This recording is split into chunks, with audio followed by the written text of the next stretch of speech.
December 8, 1941. Nichols Field, Manila, Philippines. Through the smoke and flames consuming the American Far East Air Force, Japanese advance teams picked their way across the cratered runway, moving quickly toward the wrecked aircraft scattered like broken toys across the airfield. Among the destruction lay something more valuable than territory: intact American fighters and bombers that would soon reveal technological secrets Japanese engineers had never anticipated. Within hours of the attack, technical assessment teams from the Imperial Japanese Army Air Force had identified their prizes: a Curtiss P-40E Warhawk, damaged but repairable, several Brewster F2A Buffalos. Most valuable of all, sections of Boeing B-17 Flying Fortresses that could be salvaged and studied. These aircraft represented more than just military hardware. They embodied an entirely different philosophy of aircraft design, one that would force Japanese engineers to confront uncomfortable truths about their own approach to aviation warfare.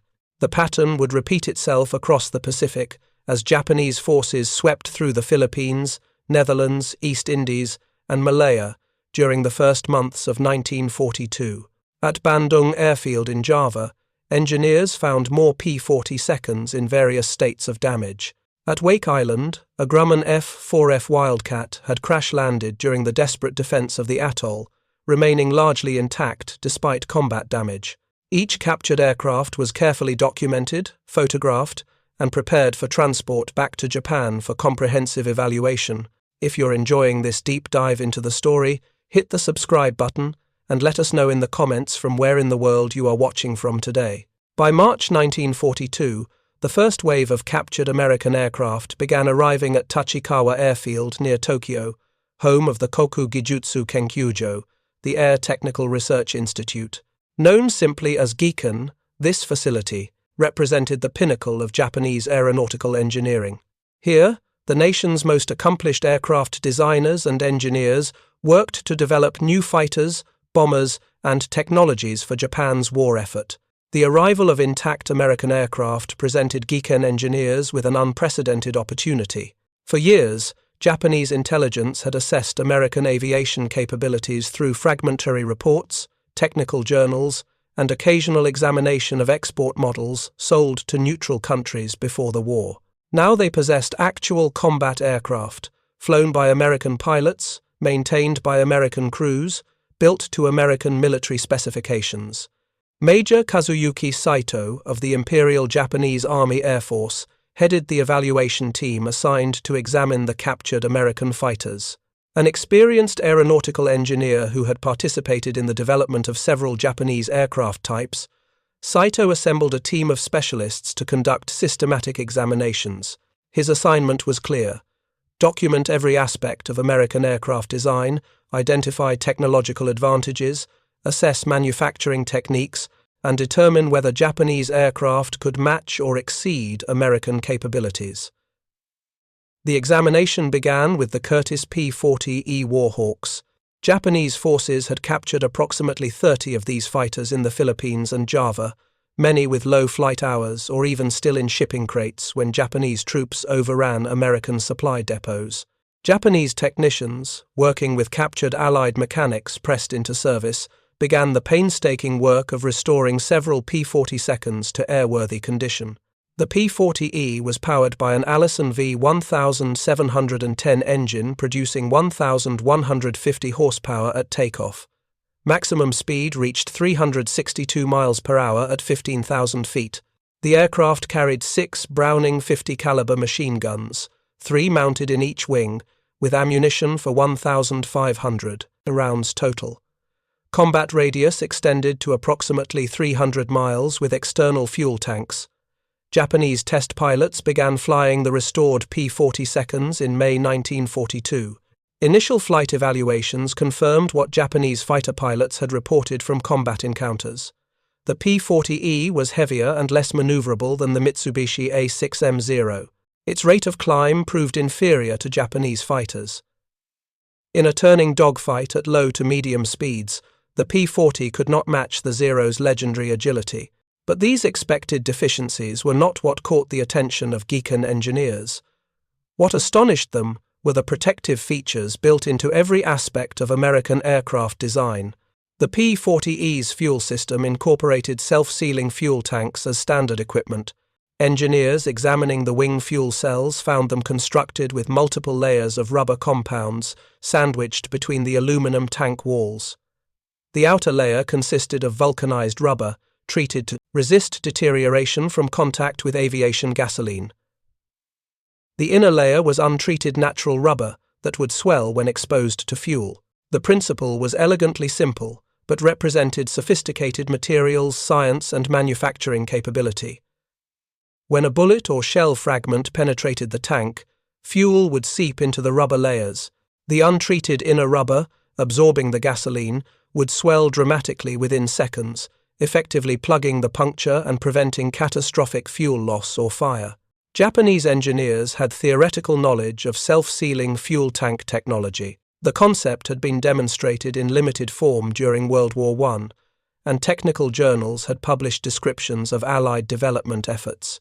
But examining an actual production self-sealing tank revealed the enormous gap between theoretical understanding and practical implementation. The rubber compounds required precise chemical formulation to achieve the necessary properties. The vulcanized outer layer needed sufficient flexibility to accommodate the swelling of the inner layer without cracking or separating from the tank wall. The untreated inner layer required specific rubber grades that would swell rapidly when exposed to fuel, but not deteriorate during normal operation. The bonding between layers demanded quality control standards that ensured consistent performance across thousands of tanks. Most critically, the self-sealing system added significant weight and reduced fuel capacity. The rubber layers and reinforcing fabric that made up the self-sealing bladder were approximately 1 inch thick around the entire perimeter of each fuel tank. For the P-40E's main fuel tanks, this thickness reduced usable fuel volume by approximately 15%, compared to a simple aluminum tank of the same external dimensions. American aircraft designers had accepted this penalty willingly. The P-40E's combat radius was shorter than it would have been with conventional fuel tanks, but pilots who took battle damage had a dramatically higher survival rate. The aircraft could sustain hits that would have caused catastrophic fires in aircraft with unprotected fuel systems and return home safely. Japanese aircraft designers had made the opposite calculation. The Mitsubishi A6M0, Japan's premier carrier fighter, carried no self-sealing fuel tanks whatsoever. Its main fuel tanks were simple welded aluminum cells integrated into the wing structure. This approach saved approximately 190 pounds of weight compared to self-sealing tanks of equivalent capacity. That weight savings contributed directly to the Zero's extraordinary range and maneuverability. With a single drop tank, the Zero could fly over 1,900 miles, enabling escort missions deep into enemy territory and searches across vast expanses of ocean. Its power-to-weight ratio enabled climb rates and turn performance that Allied fighters initially could not match. But the cost of this performance advantage became apparent every time a Zero took battle damage to its fuel system. Without self-sealing protection, even a single bullet hole would cause the tank to leak rapidly. Fuel streaming from the puncture would vaporize in the airflow, creating explosive fuel-air mixtures throughout the wing and fuselage cavities. A single tracer round or incendiary bullet striking the fuel vapor would trigger a catastrophic explosion that often destroyed the aircraft instantly. Allied pilots quickly learned to exploit this vulnerability. Veteran Zero pilot Saburo Sakai, one of Japan's highest-scoring aces, described the devastating effectiveness of American .50 caliber machine gun fire against unprotected Japanese aircraft. The heavy bullets would tear through our thin aluminum skin and ignite our fuel tanks. So many of my squadron mates died in flames that we began to dread the sound of those guns more than anything else in combat.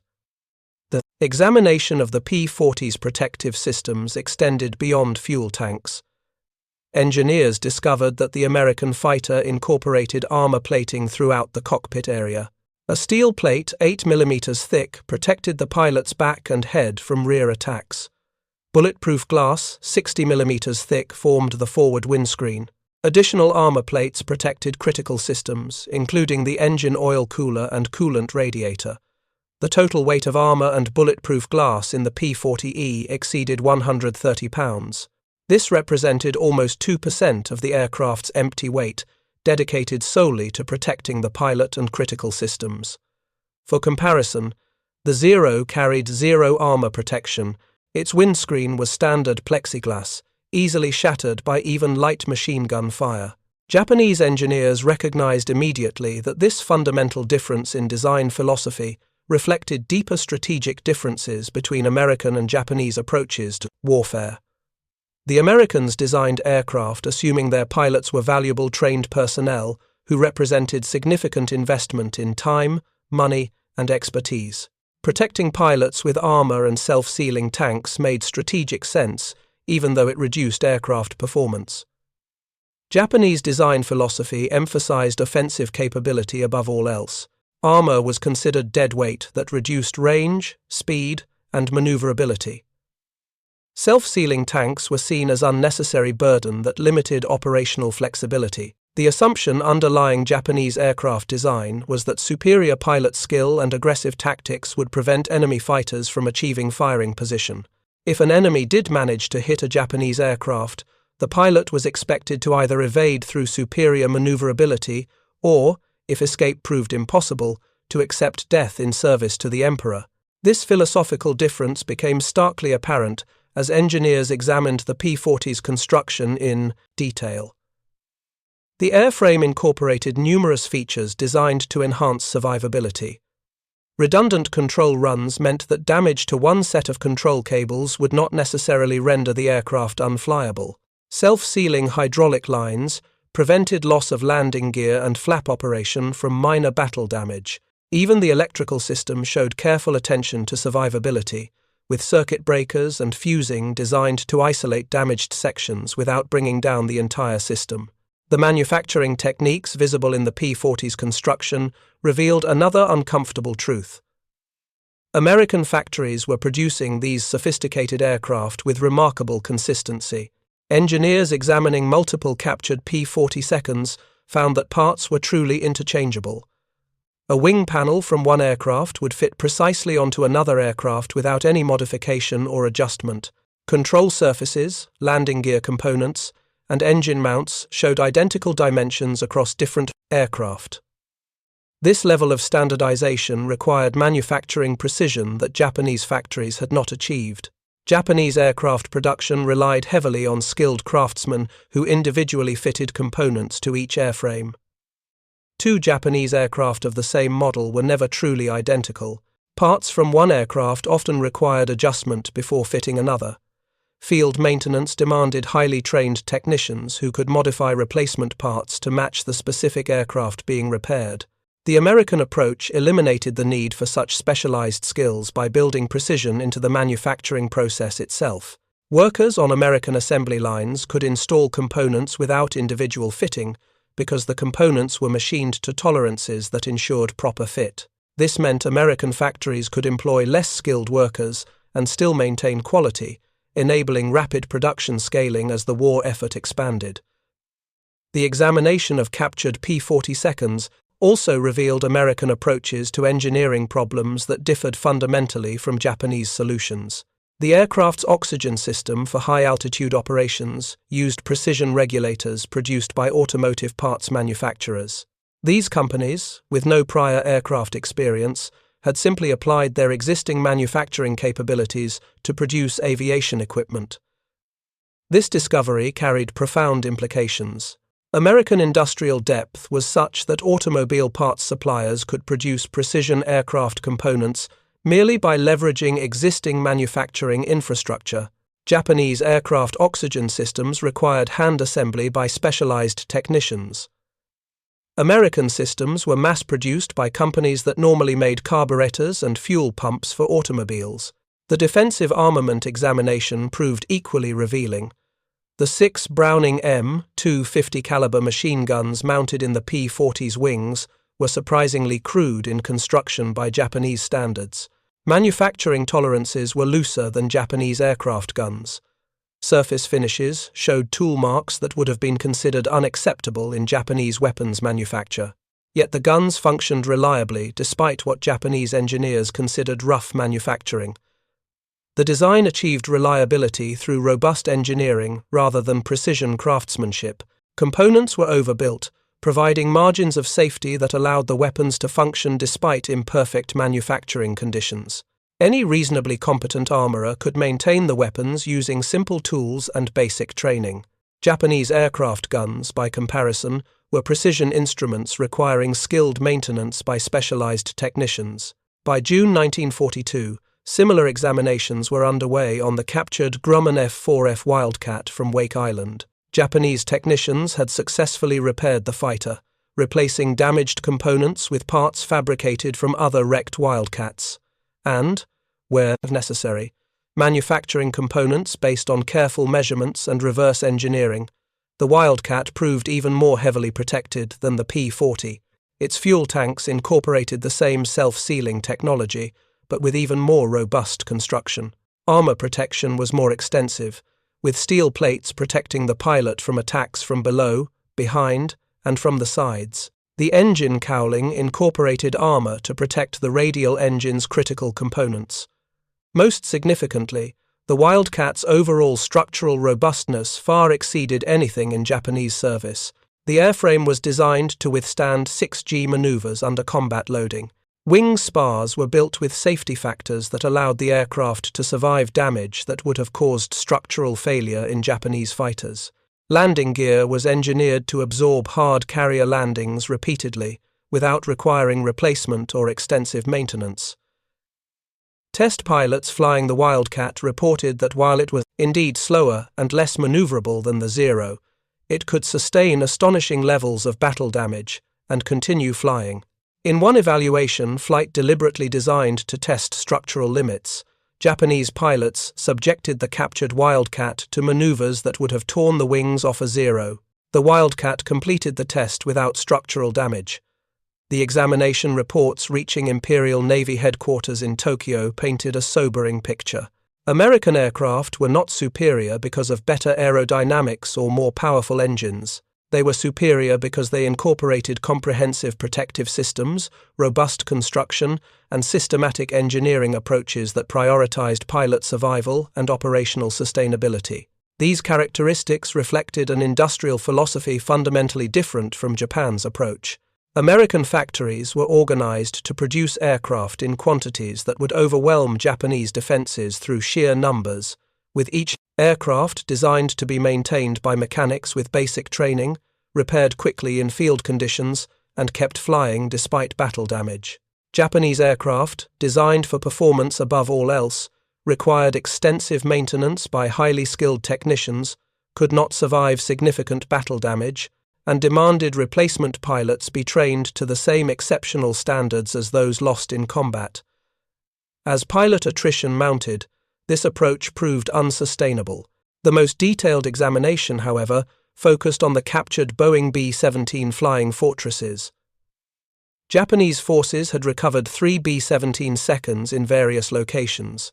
One B-17D had been captured relatively intact at Clark Field in the Philippines. 2 more B-17Es were assembled from the remains of multiple damaged aircraft found at airfields in Java. By late 1942, Japanese engineers had 2 flyable B-17 seconds at Tachikawa, with a third aircraft reserved for destructive testing.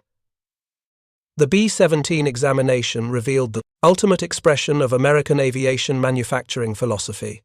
Every aspect of the bomber's construction demonstrated systematic approaches to mass production, interchangeable components, and protective systems designed to bring crews home alive.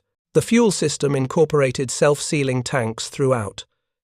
Each of the bomber's multiple fuel cells was protected with the sophisticated rubber bladder technology engineers had first seen in fighters, but manufactured in much larger sizes, and integrated into wing structures that housed fuel loads measured in thousands of gallons rather than hundreds.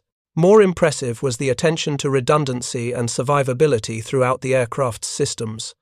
The B-17 could fly with one engine completely destroyed and a second severely damaged. Control cables ran through protected channels within the fuselage structure, with redundant cables ensuring that battle damage to one section would not disable flight controls. Oxygen systems incorporated multiple backup regulators. Electrical systems could be rerouted around damaged sections using a sophisticated distribution panel. Most revolutionary was the defensive armament concept. The B-17E carried 13 Browning 50 caliber machine guns positioned to provide overlapping fields of fire, covering virtually every approach angle. Each gun could fire up to 600 rounds per minute. The ammunition load totaled over 11,000 rounds, providing sufficient firepower to defend against repeated fighter attacks. Japanese engineers testing captured B-17 seconds against practice intercepts by Zero fighters discovered that the bomber's defensive firepower made it a formidable opponent even when outnumbered. The overlapping gun positions meant that any attacking fighter entered multiple fields of fire simultaneously. Japanese fighter tactics emphasized closing to short range for accurate shooting, but doing so against a B-17 exposed the attacker to devastating return fire from several gun positions. Even more significant was what Japanese engineers learned about American manufacturing when they examined the B-17's construction methods in detail. Wing panels were die-stamped from massive hydraulic presses rather than hand-formed over wooden forms. This required enormously expensive tooling, but once the dies existed, workers could stamp panels by the hundreds per day with perfect consistency. Control surfaces showed identical forming. Every aileron, elevator, and rudder appeared to have been produced from master tooling rather than individually crafted. Main wing spars, the critical structural members carrying flight loads, were machined on automated equipment. Drilling patterns matched exactly across multiple aircraft. The landing gear demonstrated precision machining throughout. Main struts were forged components, heat-treated and machined on automated lathes. Actuating mechanisms consisted of hardened components machined to identical specifications. Japanese engineers measured hundreds of components across multiple aircraft and found dimensional variations of less than 0.02 of an inch, consistency impossible to achieve through hand fabrication methods. The implications were devastating. If American factories could produce B-17 seconds with this level of precision and consistency, they could produce them rapidly. If they could produce heavy bombers quickly, their production of fighters and other aircraft must be proportionally greater. Japan had entered a war of industrial attrition against an opponent with 10 or 20 times its manufacturing capacity. The strategic bombing campaign that would intensify in 1944 would destroy any remaining hope for matching American production. But in late 1942, as Japanese engineers compiled their evaluation reports on captured American aircraft, the writing was already on the wall for those with eyes to see it. If you find this story engaging, please take a moment to subscribe and enable notifications. It helps us continue producing in-depth content like this. Aircraft designer Kikuhara Shizuo, who had created the Kawanishi H-8K flying boat, examined the captured B-17 seconds and noted what impressed him most. The American engineers have perfected the subsystems of this bomber to such a degree that a minimum of controls are needed in the cockpit. The simplicity of the cockpit arrangement, considering the plane's size, demonstrated sophisticated systems integration that we had not achieved in Japanese aircraft design. What these examinations revealed went beyond mere technical specifications. They exposed fundamental differences in how the two nations approached warfare at the industrial level. The United States had built an aviation industry designed for mass production of survivable aircraft that could be maintained by mechanics with basic training and kept operational despite battle damage. Japan had built an aviation industry, optimized, for producing lightweight, high-performance aircraft that required extensive maintenance by skilled technicians and could not survive significant damage. By autumn 1943, the captured American fighters were flying regularly from Fusa Airfield near Tachikawa. Japanese pilots gained first-hand experience operating P-40 seconds, the Wildcat, and even B-17 seconds. The aircraft appeared in Japanese military training films demonstrating combat tactics for intercepting American formations. Films showed Ki-43 and Ki-44 fighters practicing attacks against the captured B-17 seconds.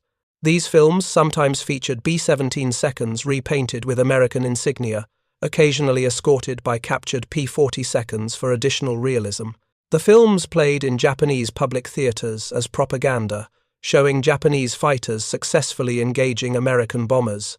What the propaganda films did not show were the sobering conclusions Japanese fighter pilots reached after extensive practice intercepts. Even when Japanese fighters successfully attacked the bombers, the B-17's defensive firepower and structural strength made it a formidable opponent. More disturbing was the realization that for every B-17 shot down, American factories would produce replacements faster than Japanese industry could replace lost fighters. The examination also revealed specific technologies that Japanese industry proved unable to replicate, despite understanding the principles involved. Self-sealing fuel tanks required high-quality rubber compounds that Japanese factories could not produce consistently. The chemical formulations and manufacturing processes that enabled American tanks to seal bullet holes reliably remained beyond Japanese industrial capabilities throughout the war. Several advanced Japanese designs attempted to incorporate self-sealing tanks based on examination of American aircraft. The Nakajima Tenzan carrier attack bomber prototypes included self-sealing tanks in initial testing. However, the tanks reduced fuel capacity by 30%, making the aircraft unacceptable for operational service. Production aircraft went to war without self-sealing protection. The A6M60 variant, developed late in the war, was designed to incorporate self-sealing wing tanks and other protective features discovered in captured American aircraft. During testing, the additional weight degraded performance so severely that pilots considered the aircraft inferior to earlier Zero models. Only one, a 6M6 prototype, was completed before the war ended. The problem was not lack of understanding. Japanese engineers who examined captured American aircraft understood perfectly well how self-sealing tanks worked, how armor protected pilots, how robust construction enabled aircraft to survive battle damage. The problem was industrial capacity and strategic priorities. Japan's limited industrial base could not simultaneously produce aircraft in the quantities needed to match American production, while also incorporating all the protective features that made American aircraft survivable. Choices had to be made, and throughout the war, Japanese priorities remained focused on offensive capability and operational range rather than pilot protection and aircraft survivability. These priorities reflected cultural factors as well as strategic calculations. The Bushido Code that influenced military thinking emphasized that accepting death in service to the emperor was the highest honor. Protective equipment that might save a pilot's life was sometimes viewed as evidence of insufficient warrior spirit. Several Japanese fighter pilots actually opposed the addition of armor to later Zero variants, arguing that the weight penalty reduced their ability to fight effectively. American forces advancing across the Pacific in 1944 and 1945 would sometimes recover Japanese aircraft that had crashed intact enough for examination. When American engineers inspected these aircraft and compared them to the reports Japanese engineers had written about captured American planes 3 years earlier, the contrast was stark. Japanese aircraft showed sophisticated aerodynamic design and remarkable attention to weight reduction, but they lacked the protective systems, robust construction, and manufacturing precision that characterized American aircraft. Even late-war Japanese designs incorporating armor and self-sealing tanks did so half-heartedly, with inadequate protection compared to American standards and manufacturing quality that varied wildly between different aircraft of the same model. The systematic examination of captured American aircraft by Japanese engineers in 1942 and 1943 provided clear warnings about the industrial mismatch Japan faced. The reports documented in precise technical detail exactly why American aircraft could survive damage that destroyed Japanese planes, how American factories achieved production volumes Japanese industry could not match, and what industrial capabilities would be required to compete with American aviation technology. These reports reached senior military leadership. They were read by aircraft designers. They influenced development priorities for new aircraft types, but they could not change the fundamental industrial limitations that constrained Japanese aviation throughout the war. Nor could they overcome the cultural attitudes that prioritized offense over protection, warrior spirit over survival rates, and performance over sustainability. The story of Japanese engineers examining captured American aircraft is ultimately a story about how industrial capability determines strategic outcomes. All the courage and skill of Japanese pilots could not overcome the material disadvantages built into their aircraft by an industrial base that could not match American manufacturing capacity or technological sophistication. When American forces occupied Tachikawa airfield in August 1945, they found wreckage of the captured American aircraft that Japanese engineers had studied so carefully. Most had been destroyed by American bombing raids or demolished by Japanese forces to prevent recapture, but the lessons those aircraft taught survived in the minds and reports of the engineers who had examined them. In the decades following the war, Japanese industry underwent transformation more profound than anything attempted during wartime. Engineers who had examined American aircraft and documented American production methods brought those lessons to Japan's post-war reconstruction. They understood that matching American industrial capability required not just copying American products, but implementing American production systems and manufacturing philosophies. The transformation took 20 years. Japanese factories that had relied on skilled craftsmen reorganized around precision machinery and automated processes. Industries that had valued individual craftsmanship learned to value systematic efficiency. Manufacturing that had been organized as collections of skilled workers evolved into integrated production systems, where precision came from tooling and equipment rather than individual craftsmen. By the mid-1960s, Japanese factories were producing automobiles and electronics using automated production methods comparable to American factories. By the 1970s, Japanese manufacturers had refined those methods, developing production systems like Toyota's just-in-time manufacturing that improved on American mass production techniques.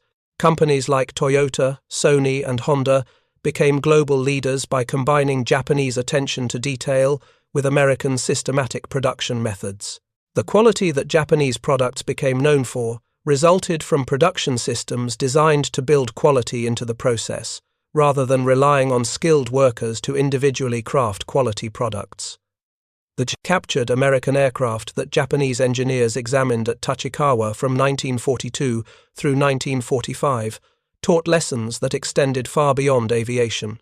They demonstrated that modern industrial warfare was won not by superior craftsmanship, but by superior production systems, not by building better individual aircraft, but by building adequate aircraft in overwhelming numbers, not by skilled workers, but by systematic processes that enabled less skilled workers to produce precisely manufactured products rapidly. Those lessons, learned through careful examination of enemy equipment during wartime, became the foundation for Japan's post-war industrial success. The transformation of Japanese manufacturing from craftsman-based production to systematic mass production represented the final victory of the principles embodied in those captured American aircraft, examined so carefully at Tachikawa. The engineers who measured fuel tank rubber thicknesses and documented rivet spacing in 1943 became the architects of Japan's industrial rebirth. They had learned by examining aluminum and machinery that modern industry belonged not to those with the most skilled workers, but to those with the most effective production systems. The contrast between Japanese and American approaches became even more apparent when engineers examined specific combat scenarios documented in captured aircraft maintenance logs. Several P-40Es recovered in the Philippines contained detailed maintenance records that American crews had been forced to abandon during evacuation. These records revealed operational realities that stunned Japanese analysts. One P-40E, serial number 41-2473, had sustained battle damage on 3 separate occasions during the defense of the Philippines. Maintenance logs documented each incident in matter-of-fact language that revealed the effectiveness of American protective systems. On December 10, 1941, the aircraft took 7 hits from Japanese 20mm cannon fire during an engagement with 0 fighters. 2 rounds struck the main fuel tank. The self-sealing bladders functioned as designed, swelling within seconds to plug the punctures. The pilot experienced temporary fuel pressure fluctuations, but maintained sufficient fuel to return to base. Ground crew inspection found the bullet holes sealed so effectively that no fuel was leaking. The aircraft was refueled and returned to service within 2 hours. On December 22nd, The same P-40 took machine gun fire that shattered the bulletproof windscreen. The laminated glass, 60 mm thick, absorbed the bullet's energy sufficiently that only fragments penetrated the cockpit, causing minor injuries to the pilot's face, but allowing him to maintain control and land safely. Maintenance crews replaced the windscreen overnight. The aircraft flew combat missions the following day. On January 5, 1942, the P-40 sustained hits to the cooling system that would have forced most aircraft to make emergency landings. American engineers had designed redundancy into even routine systems. Multiple coolant passages meant that damage to one section did not immediately cause catastrophic overheating. The pilot monitored engine temperatures carefully and managed to nurse the damaged fighter back to friendly territory, landing with the engine on the verge of seizure but structurally intact. Repair crews replaced damaged coolant lines and had the aircraft operational within 36 hours. Japanese engineers, reading these maintenance logs, recognized that this single American fighter had survived battle damage that would have destroyed 3 Japanese aircraft. More significantly, the rapid turnaround times between damage and return to service demonstrated systematic approaches to field maintenance that Japanese forces had not achieved. The examination of captured aircraft revealed another uncomfortable truth about American industrial organization.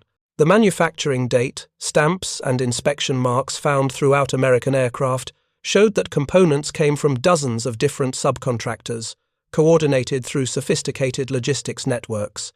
A single P-40's engine contained pistons manufactured in Detroit, crankshafts forged in Cleveland, magnetos produced in Milwaukee, and carburetors built in Buffalo. Each component arrived at the final assembly plant precisely machined to specifications that ensured it would fit without adjustment. The supply chain coordination required to manage this distributed manufacturing across thousands of miles represented industrial sophistication that Japanese planners had not anticipated. Japanese aircraft production relied on tight integration between primary manufacturers and closely located subcontractors. Mitsubishi's Zero production depended on parts suppliers within the Tokyo-Nagoya industrial corridor. When American bombing targeted these concentrated industrial areas in 1944 and 1945, entire supply chains collapsed. American distributed manufacturing meant that bombing one facility had limited impact on overall production capacity. The examination of the captured Grumman F-4F Wildcat from Wake Island provided additional insights into American naval aviation philosophy. The Wildcat had been designed specifically for aircraft carrier operations, with features that reflected the U.S. Navy's understanding that carrier-based aircraft faced unique operational challenges. The landing gear was massively overbuilt compared to Japanese carrier fighters. Main struts were designed to absorb descent rates exceeding 20 feet per second without damage, enabling pilots to make hard landings on pitching carrier decks in rough seas without destroying the aircraft. The arresting hook mechanism could withstand loads that would tear lesser designs apart. Folding wings incorporated robust locking mechanisms that maintenance crews could operate quickly, even in adverse weather conditions on crowded carrier decks. Japanese carrier aircraft incorporated folding wings and arresting gear, but Japanese designs prioritized lightweight over structural robustness. The Zero's landing gear, while adequate for normal carrier operations, could not survive the kind of hard landings that American carrier aircraft routinely endured. Several Zero pilots had been killed when landing gear collapsed during carrier landings in conditions that American pilots would have considered routine. The Wildcat examination also revealed sophisticated attention to pilot ergonomics and situational awareness. The cockpit layout placed critical instruments directly in the pilot's primary field of view. Control placement followed logical patterns that enabled pilots to operate systems without extensive searching or awkward hand positions. The canopy design provided better visibility than Japanese fighters, particularly to the rear, where blind spots could prove fatal in combat. Japanese fighter cockpits, by contrast, often featured instrument layouts that reflected engineering convenience rather than pilot needs. Controls were sometimes placed in positions that required pilots to remove their hands from the flight controls to operate them. Canopy framing created significant blind spots that enemy fighters could exploit. Test pilots flying captured American aircraft consistently noted the thoughtful attention to pilot workload and comfort. American designers appeared to have consulted extensively with operational pilots during the design process, incorporating their feedback into production aircraft. Japanese design processes involved less direct input from operational pilots, resulting in aircraft that sometimes frustrated the men who flew them. The defensive armament examination proved particularly instructive regarding American approaches to air combat doctrine. The P-40's 650 caliber machine guns represented a fundamental difference in firepower philosophy compared to Japanese fighters. Japanese fighters typically carried two 20mm cannons and two 7.7mm machine guns. The cannons delivered devastating individual hits, but had limited ammunition, typically 60 rounds per gun, and relatively low rates of fire. Pilots had to aim carefully and fire in short bursts to conserve ammunition. The P-40's 650 caliber guns each carried over 200 rounds, providing substantially more ammunition endurance. The combined rate of fire from all 6 guns exceeded 3,600 rounds per minute, creating a stream of bullets that increased hit probability despite the smaller individual bullet size. Pilots could fire longer bursts without exhausting their ammunition, and the volume of fire provided better chances of scoring hits against maneuvering targets. Most significantly, the 50 caliber ammunition proved devastatingly effective against unprotected Japanese aircraft. The armor-piercing incendiary rounds would penetrate Japanese aircraft's thin aluminum skin, continue through internal structure, and detonate inside fuel tanks or other critical areas. Japanese pilots reported that even brief exposure to American 50 caliber fire often resulted in catastrophic fires or structural failure. The captured B-17 seconds provided the most comprehensive view of American strategic bombing doctrine and the industrial capabilities required to sustain it. Japanese engineers performed exhaustive examinations of every system aboard the Flying Fortresses, compiling reports that filled thousands of pages. The bomber's defensive firepower concept represented revolutionary thinking about how to defend large aircraft against fighter attack. Previous bomber designs had relied on speed or altitude to evade fighters, with defensive guns considered secondary. The B-17's designers had created an aircraft whose primary defense was firepower, accepting lower speed and altitude performance in exchange for the ability to fly through fighter opposition. The 1350 caliber machine guns were coordinated through a sophisticated fire control concept. Gunners trained to concentrate fire, with multiple guns engaging single targets simultaneously. The overlapping fields of fire meant that any attacking fighter faced fire from at least 3 gun positions, often more. Japanese fighter pilots practicing intercepts against captured B-17 seconds discovered that closing to effective firing range meant accepting return fire from weapons with greater range and hitting power than Japanese aircraft guns. The oxygen system that enabled high-altitude operations demonstrated American approaches to complex engineering problems. Each crew position had individual regulators supplying oxygen at pressures automatically adjusted for altitude. The system incorporated multiple redundancies. Failure of one regulator did not affect other crew positions. Reserve oxygen bottles provided emergency backup. Japanese bombers attempting high-altitude operations faced constant problems with oxygen systems. Equipment reliability proved marginal.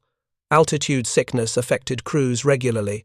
American systems, while heavier and more complex, simply worked reliably under the demanding conditions of combat operations at altitudes exceeding 25,000 feet. The communications systems showed similar sophistication. Intercom allowed crew members to coordinate actions without hand signals or written notes. Radio equipment enabled formation aircraft to maintain contact over hundreds of miles. Navigation aids provided position information that improved bombing accuracy and enabled precise rendezvous with fighter escorts. Japanese bombers had communications equipment, but reliability and effectiveness lagged behind American standards. Radio sets frequently malfunctioned. Intercom systems suffered interference. Navigation equipment provided less accurate position data. These seemingly minor differences accumulated into significant operational disadvantages.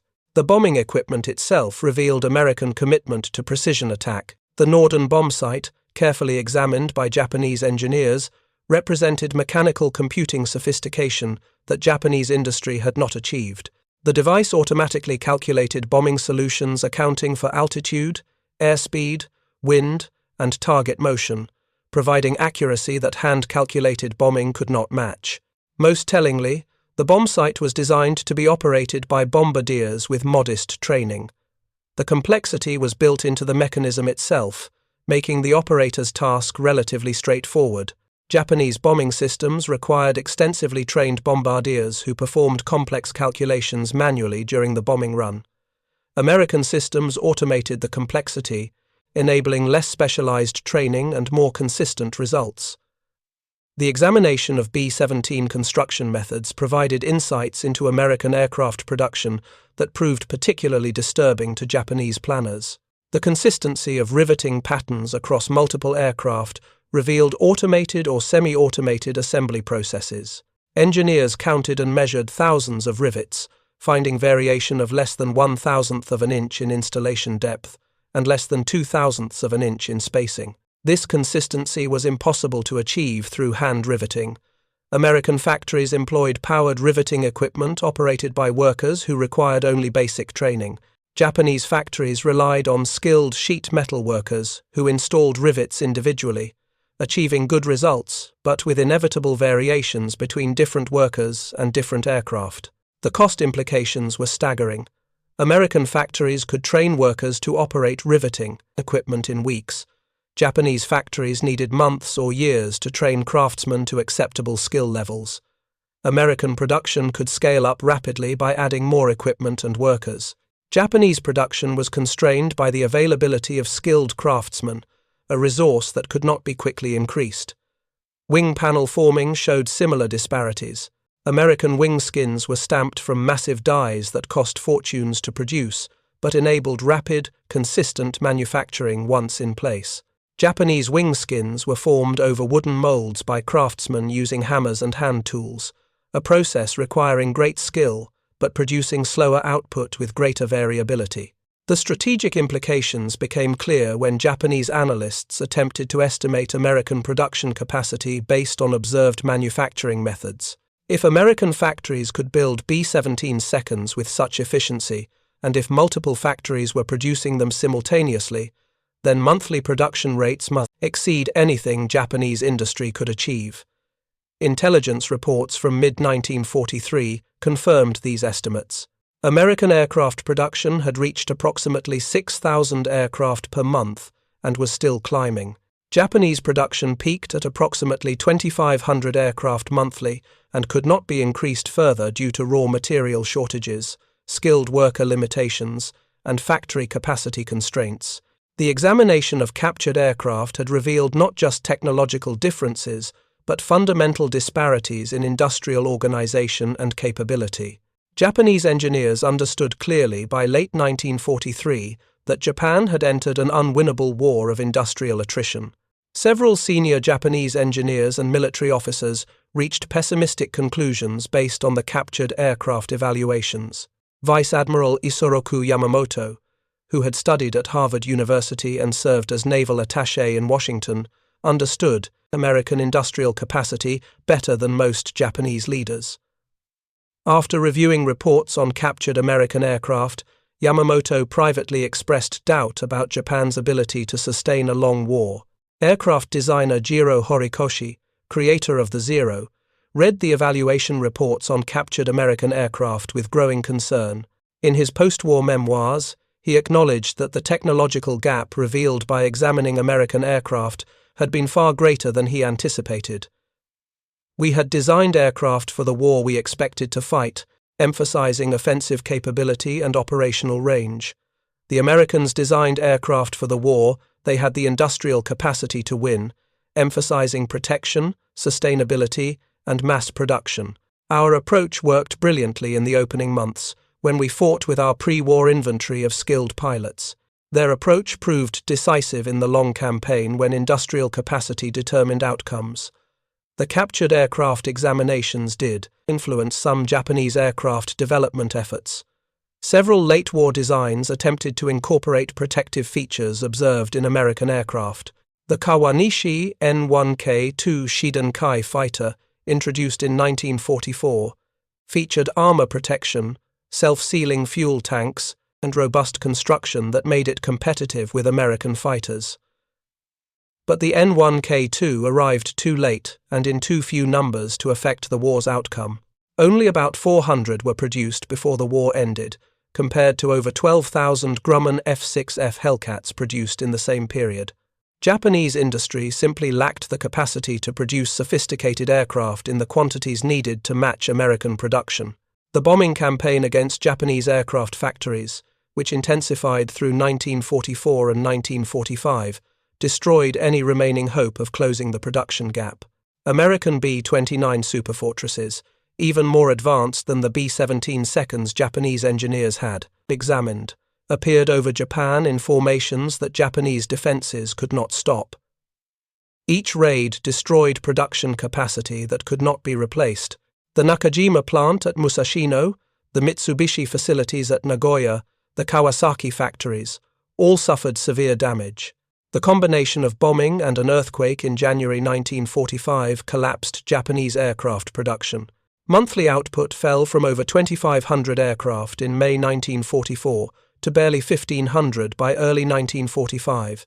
American forces advancing across the Pacific in 1944 began recovering Japanese aircraft for examination.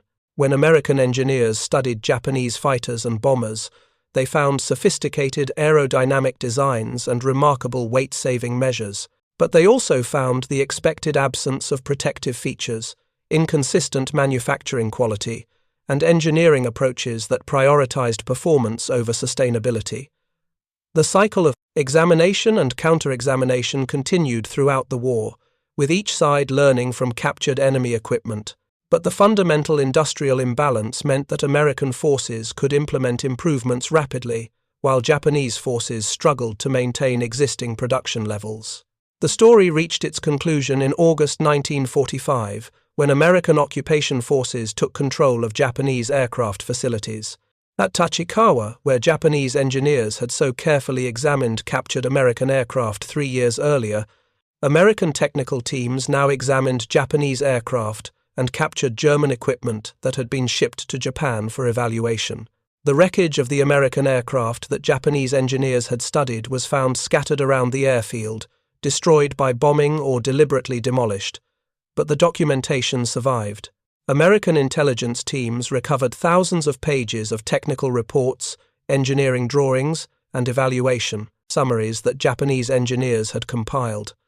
Reading these reports, American engineers recognized the thoroughness and competence of the Japanese evaluation effort.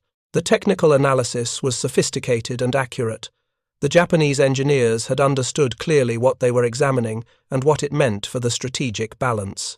But understanding the problem had not enabled them to solve it within the constraints of Japanese industrial capacity and strategic priorities.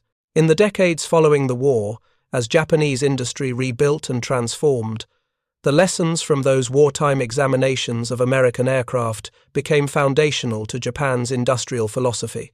The engineers who had measured self-sealing fuel tank rubber layers and documented B-17 manufacturing precision became leaders in Japan's post-war industrial development. They brought to civilian manufacturing the systematic approaches they had observed in American military production. Toyota's production system, which revolutionized automotive manufacturing worldwide, incorporated principles of standardization, quality control, and continuous improvement that reflected lessons learned from examining American aircraft manufacturing methods. Sony's approach to electronics production emphasized precision manufacturing and systematic quality control that enabled mass production of complex products, again reflecting principles observed in American aircraft production. Honda's manufacturing philosophy combined Japanese attention to engineering detail with American approaches to production scaling and worker training. The transformation was not immediate or simple. Japanese industry in 1945 lay in ruins, with factories destroyed, supply chains disrupted, and the nation's economy devastated. Rebuilding required not just physical reconstruction, but fundamental reorganization of how Japanese factories operated. The engineers who had examined American aircraft during the war understood that copying American products would not be sufficient.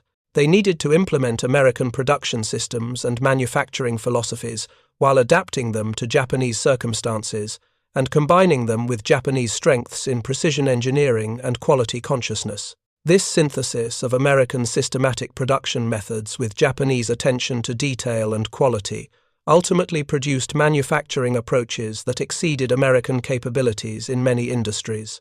By the 1970s and 1980s, Japanese automobiles, electronics, and machinery had gained reputations for reliability and quality that reflected the successful implementation of lessons first learned by examining captured American aircraft decades earlier.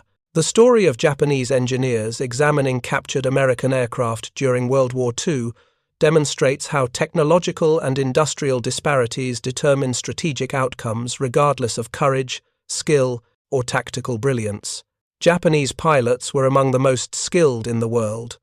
Japanese aircraft designers created technically sophisticated machines, and Japanese military forces executed brilliant operations throughout the opening months of the war. But none of these factors could overcome the fundamental industrial advantages embodied in American aircraft: self-sealing fuel tanks, armor protection, robust construction, and systematic manufacturing methods reflected an industrial base that could produce complex machines in overwhelming quantities while incorporating features that kept pilots alive and aircraft operational. The Japanese engineers who examined captured American aircraft understood these disparities clearly. Their reports documented in precise technical detail exactly why American aviation would ultimately prevail. But understanding the problem did not provide solutions that Japanese industry could implement within wartime constraints. The true significance of these examinations emerged not during the war but in the decades afterward, when peacetime Japanese industry could finally implement the systematic production methods and engineering approaches that wartime examination had revealed. The transformation of Japanese manufacturing from craftsman-based production to systematic mass production with built-in quality represented the ultimate validation of the lessons those captured American aircraft had taught. The Boeing B-17 seconds, Curtiss P-40 seconds, and Grumman Wildcats that Japanese engineers studied so carefully at Tachikawa are gone, destroyed more than 80 years ago. But the lessons they taught transformed not just Japanese industry but global manufacturing practices. The principles of systematic production, built-in quality, and designed-in survivability that characterized American World War II aircraft became foundational to modern industrial production worldwide. Engineers and manufacturers globally learned that mass production and quality were not opposites but complementary aspects of properly organized industrial systems, that protecting valuable personnel made strategic sense even when it imposed performance penalties, and that industrial capability ultimately determined strategic outcomes in modern warfare. The examination of those captured bombers and fighters taught Japanese engineers that their defeat had been inevitable given the industrial imbalance they faced. More importantly, it taught them why, and in understanding why, they learned how to ensure that industrial inadequacy would never again limit Japan's capabilities. The Boeing B-17 Flying Fortress and its contemporaries served as teachers to their enemies, and they learned the lesson well. Thank you for watching. For more detailed historical breakdowns, check out the other videos on your screen now, and don't forget to subscribe.